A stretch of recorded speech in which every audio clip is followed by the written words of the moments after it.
لیکن ہر بندے کا ایشو آپ کا نہیں ہے، اور ہم آپ کے شکر گزار ہیں کہ آپ نے ہماری نمائندگی کی. کیا آپ اس معاملے کو کورٹ میں بھی لے کے جائیں گے کہ ممبران اسمبلی کی جو برات میں اضافہ ہو رہا ہے، وزراء کی برات میں اضافہ ہو رہا ہے، اور ان کو پنشنیں مل رہی ہیں، ساری برات مل رہی ہیں، اور عام آدمی آٹے کے لیے ترس رہا ہے، اس سلسلے میں کوئی ریٹ بھی آپ فائل کر رہے ہیں؟ جی بالکل. یہ پہلے تو جو ہے نا یہ سابق وزرائے اعظم،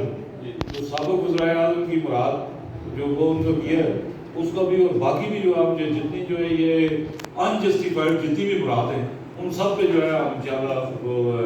ہائی کورٹ میں سے بھی رجوع کر رہے ہیں. یہ تو بہت جلدی جو ہے سابق وزرائے اعظم کا جو ہے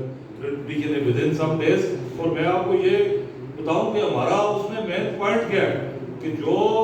آزاد کشمیر میں زکوٰۃ کے مستحقین دیکھیں آپ B A S P program سے جو ہے وہ وہاں سے وہ لینے والے وہ بلو دا پورٹی لائن جو لوگ ان کو کیا مدد دی جا رہی ہے حکومت کی طرف سے. اور سابق وزرائے اعظم جو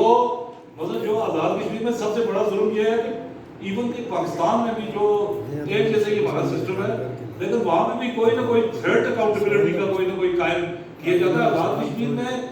جو انہوں نے ٹارگٹ کر کے یہ انہوں نے مقصد اچیو کیا ہے، جو ایک لیڈ کلب بنا ہوا ہے، یہ اکاؤنٹیبلٹی فری زون بنا دیا ہے جہاں پہ کسی کا کوئی احتساب نہیں ہے اور مراد کی جو ہے وہ کوئی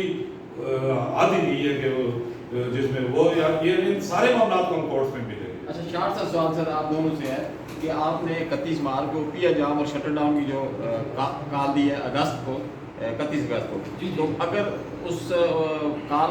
کے بعد بھی اگر عمل درآمد نہیں ہوتا تو اس کو آگے بھی آپ لے کے جائیں گے؟ جی بالکل. ہم نے یہ مشاورت اس پریس کانفرنس سے پہلے مشاورت بھی ہم نے کی ہے کہ جتنے اسٹیک ہولڈر یہاں پہ بیٹھے ہیں اسلامی ایکشن کمیٹی کے، انہی کی مشاورت سے ہم نے یہ 31 اگست کی ڈیٹ دی ہے. اور اس پہ طے ہو گیا کہ ہم پہلے اپنے ڈویژن مظفر آباد کو موبلائز کریں گے اور اس کے بعد ہم پورے آزاد کشمیر لیول پہ اپنے تمام جو اسٹیک ہولڈر ہیں وہ چاہے جس بھی زندگی کے شعبے سے تعلق رکھتا ہے ہم ان سے مشاورت کر کے اس کو آزاد کشمیر لیول پہ لے کے جائیں گے.